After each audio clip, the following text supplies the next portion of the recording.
ఇజ్రాయెల్పై యుద్ధాన్ని ప్రకటించబోతున్న దేశాలు. అవును, రాబోయే రోజుల్లో కొన్ని దేశాలు కలిపి ఇజ్రాయెల్ దేశంపై యుద్ధాన్ని ప్రకటించబోతున్నాయి.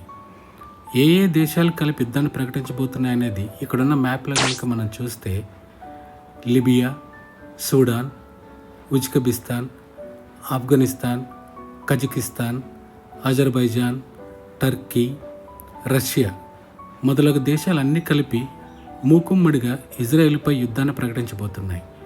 ఈ దేశాలన్నీ కలిపి ఇజ్రాయెల్పై ఎప్పుడైతే యుద్ధాన్ని ప్రకటిస్తాయో ఆ యుద్ధమే వరల్డ్ వార్ 3కి దారితీస్తుంది. ఇక్కడ ఆశ్చర్యకరమైన విషయం ఏమిటంటే, ఇప్పుడు పశ్చిమాసియాలో శాంతి కోసం చర్చలు జరుపుతున్న రష్యా మరియు అమెరికా, ట్రంప్ మరియు పుతిన్ వీళ్ళిద్దరూ చేతులు కలిపి, వీళ్ళిద్దరితో మిగిలిన దేశాల చేతులు కలిపి, వీళ్ళందరూ కలిపి ఇజ్రాయెల్పై యుద్ధాన్ని ప్రకటించబోతున్నారు. ఆ యుద్ధమే ప్రపంచ వినాశనానికి దారితీస్తుంది. ఆ యుద్ధంతోనే పశ్చిమాసియాలో ఎన్నో దేశాలు ఈ యుద్ధంలో పాల్గొని ఇజ్రాయెల్ వినాశనానికి దారితీస్తాయి.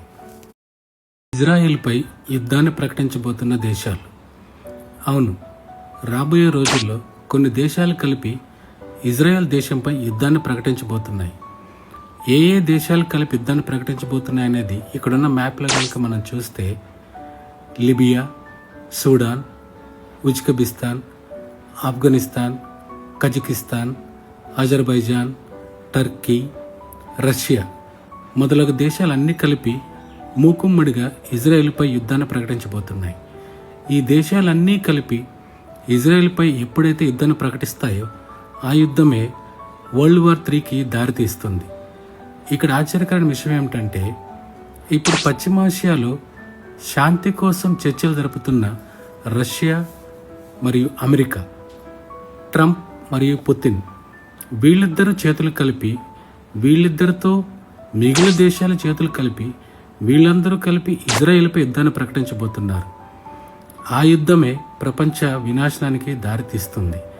ఆ యుద్ధంతోనే పశ్చిమాసియాలో ఎన్నో దేశాలు ఈ యుద్ధంలో పాల్గొని ఇజ్రాయెల్ వినాశనానికి దారితీస్తాయి.